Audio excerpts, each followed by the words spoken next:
50 வயசுலயும் சுறுசுறுப்பா 20 வயசு மாரி கொஞ்சம் கூட களைப்பே இல்லாம உடம்பும் ரொம்ப பொலிவா இருக்கிறதுக்கு வாரத்துல ஒரு தடவையாவது இந்த மாரி செஞ்சு சாப்பிட்டு பாருங்க. டேஸ்ட்டும் சூப்பரா இருக்கும். எல்லாருக்கும் ரொம்ப பிடிக்கவும் செய்யும்.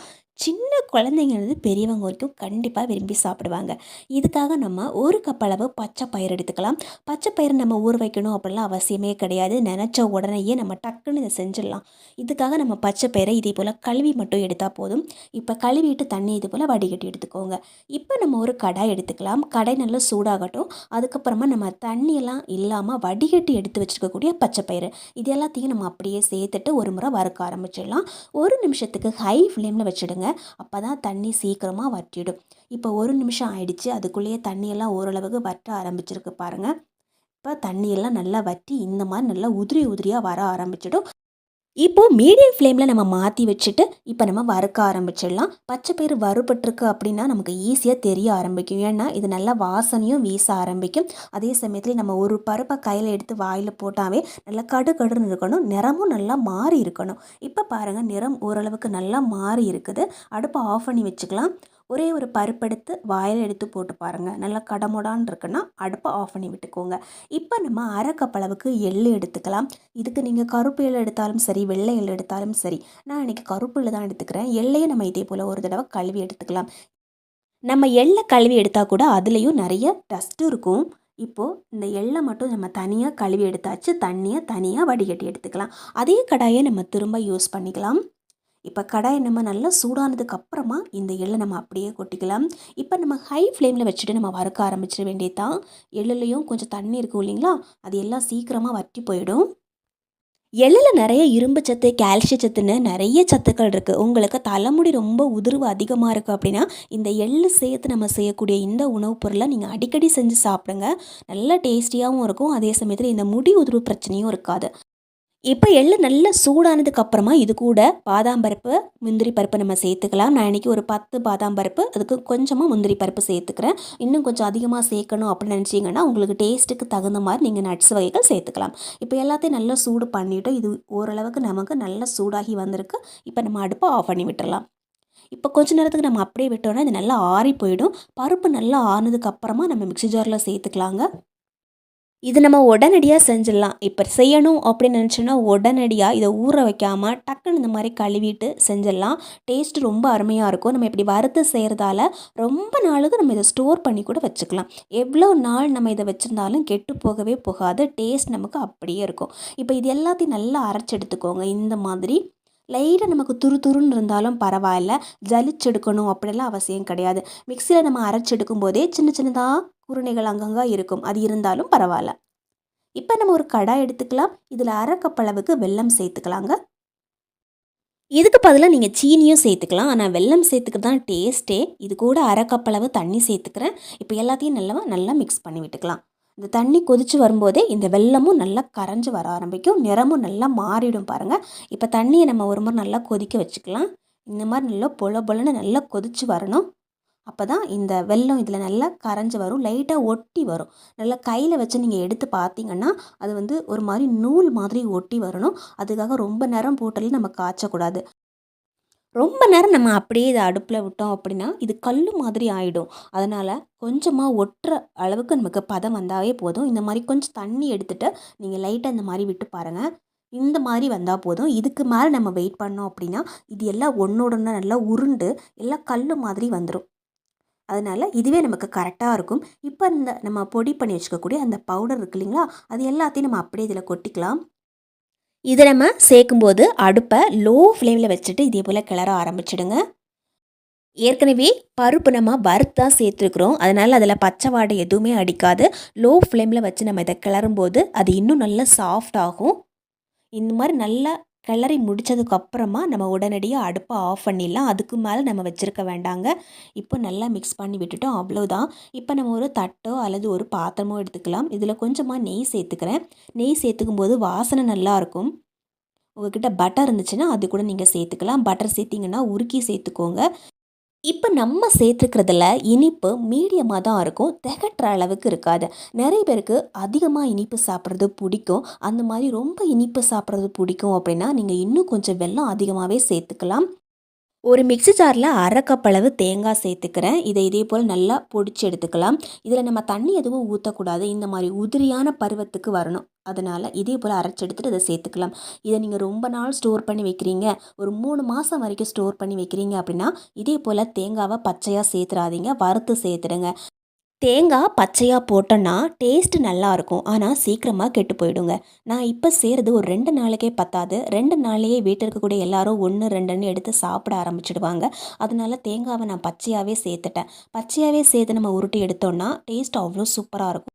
இது உருட்டும் போது உங்களுடைய டேஸ்ட்டுக்கு தகுந்த மாதிரி நீங்கள் நெய் சேர்த்துக்கலாம். ஆனால் சமையல் எண்ணெய் எதுவும் சேர்த்துறாதீங்க. நெய் மட்டும் நம்ம சேர்த்து இதே போல் உருட்டி எடுத்து வச்சுக்கலாம். அவ்வளோ சூப்பரான ஒரு லட்டுங்க இது. செம்ம டேஸ்டி, செம்ம ஹெல்தி. இதை நீங்கள் ஒரு கண்ணாடி பாட்டிலில் போட்டு ஸ்டோர் பண்ணி ஃப்ரிட்ஜ்லேயும் வச்சுக்கலாம். வெளியே வச்சுருந்தீங்கன்னா ரொம்ப நாளுக்கெல்லாம் இருக்காது. ஆனால் ஃப்ரிட்ஜில் வச்சுருந்தீங்கன்னா ரொம்ப நாளுக்கு கெட்டு போகாமல் வச்சு சாப்பிட முடியும். இப்போ நம்ம இதை பிச்சு பார்க்கலாம். எப்படி சாஃப்டாக இருக்குன்னு பாருங்கள். நம்ம வெல்லத்தை ரொம்ப நேரம் காய்ச்சினோம் அப்படின்னா இன்னும் இது கெட்டியாகிட்டே இருக்கும்.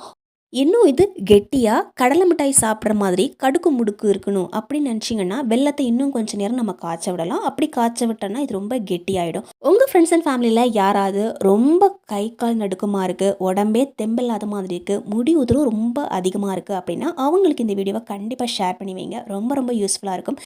ஹெல்தியான பாசிப்பருப்பு ரெசிபி ட்ரை பண்ணணும் அப்படின்னு நினச்சிங்கன்னா கண்டிப்பாக இந்த மாதிரி செஞ்சு பாருங்கள். செம்ம டேஸ்டியாக இருக்கும்.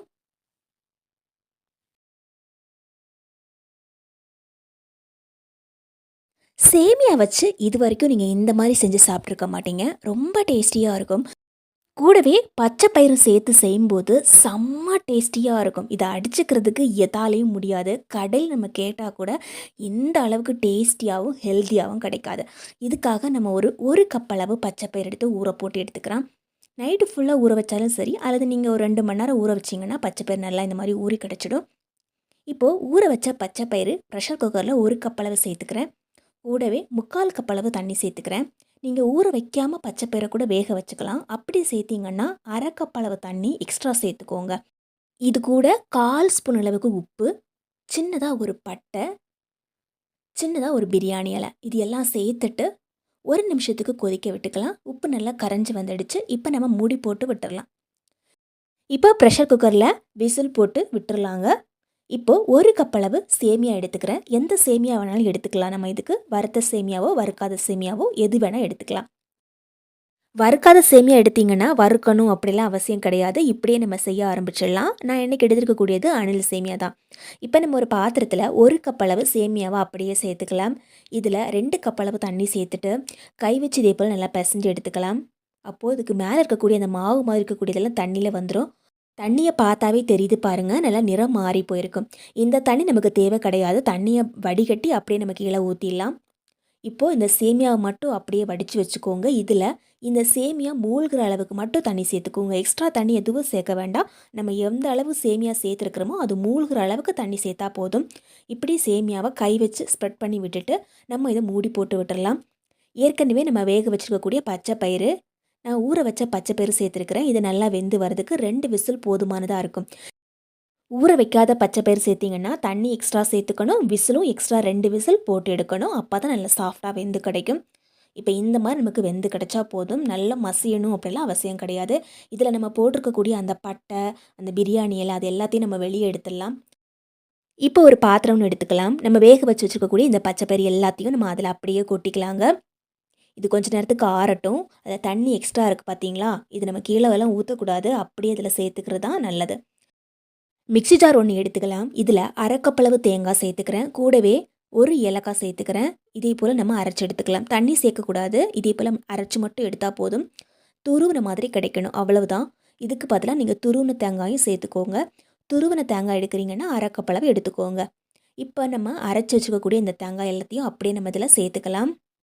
பச்சை பயிறு சேர்த்து செய்யும்போது செம்ம டேஸ்டியாக இருக்கும், நல்ல வாசனையாக இருக்கும். நம்ம இந்த ஏலக்காயும் சேர்த்து அரைச்சிருக்கிறோம், நல்ல வாசனை கொடுக்கும்.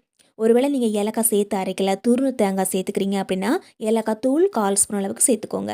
ஏற்கனவே நம்ம ஊற வச்சுருக்கக்கூடிய சேமியா நல்லா சூப்பராக ஊறி இருக்கும். இது ஒரு 2லேருந்து 3 நிமிஷம் நம்ம இந்த மாதிரி போட்டு வச்சா போதும். ரொம்ப நேரம்லாம் போட்டு வைக்க தேவையில்லை.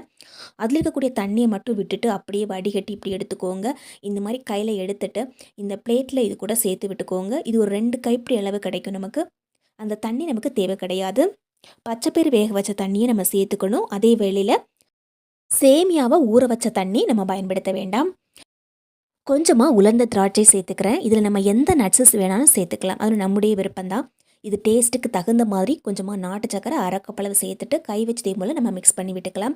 பச்சைப்பயிறு வேக வச்ச தண்ணி ஒரு அரை டம்ளர் அளவு எக்ஸ்ட்ரா இதில் இருக்கும். அந்த தண்ணி நமக்கு கரெக்டாக இருக்கும்.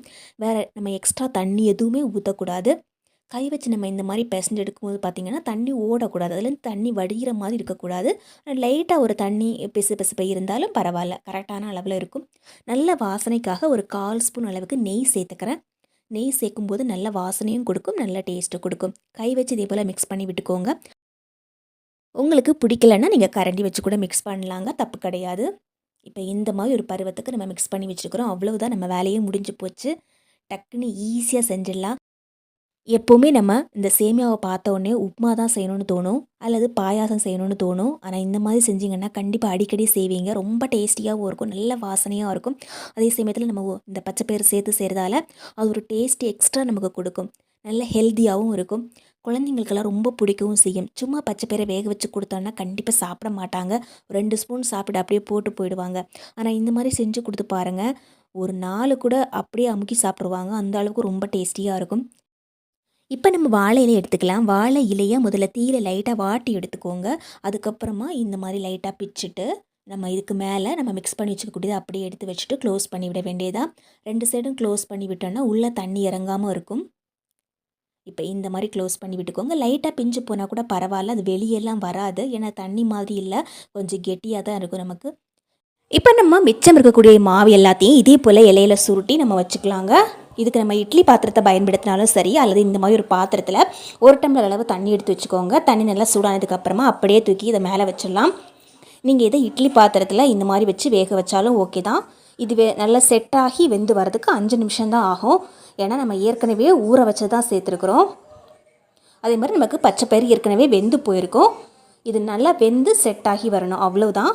5 நிமிஷம் ஆயிடுச்சு, நம்ம எடுத்து வெளியே வச்சாச்சு. நல்ல சூடாக இருக்குது. ஓப்பன் பண்ணி பார்க்கும்போதே சூப்பரான வாசனை வரும். பச்சைப்பயிறு வச்சு ஹெல்த்தியான ஒரு ஸ்நாக்ஸ் பண்ணணும் அப்படின்னு நினச்சிங்கன்னா இந்த மாதிரி செஞ்சு பாருங்கள். இது நம்ம பிரேக்ஃபாஸ்ட்டாக கூட செஞ்சுக்கலாங்க. பிரேக்ஃபாஸ்ட்டாக செஞ்சு கொடுத்தா கூட எல்லாருமே விரும்பி சாப்பிடுவாங்க. அல்லது நம்ம சாயங்காலம் ஒரு ஸ்நாக்ஸாக செய்யணும் அப்படின்னு நினச்சா கூட குழந்தைங்களுக்கெல்லாம் செட் ஆகிற மாதிரி இந்த மாதிரி செஞ்சு கொடுக்கலாம். எல்லோரும் விரும்பி சாப்பிடவும் செய்வாங்க. சேமியா வச்சு எப்போவுமே உப்புமா செய்கிறதுக்கு பதிலாக இந்த மாதிரி ஒரு தடவை செஞ்சு பாருங்கள், சூப்பராக இருக்கும். எல்லாரும் எப்படி செஞ்சீங்கன்னு கேட்கவும் செய்வாங்க. அவ்வளோ சூப்பரான சுவை தரும். வீடியோ பிடிச்சா லைக் பண்ணி ஷேர் பண்ணுங்கள். கண்டிப்பாக ட்ரை பண்ணி பாருங்கள். உங்கள் ஃப்ரெண்ட்ஸ் அண்ட் ஃபேமிலிக்கு இந்த வீடியோ மறக்காமல் ஷேர் பண்ணுங்கள்.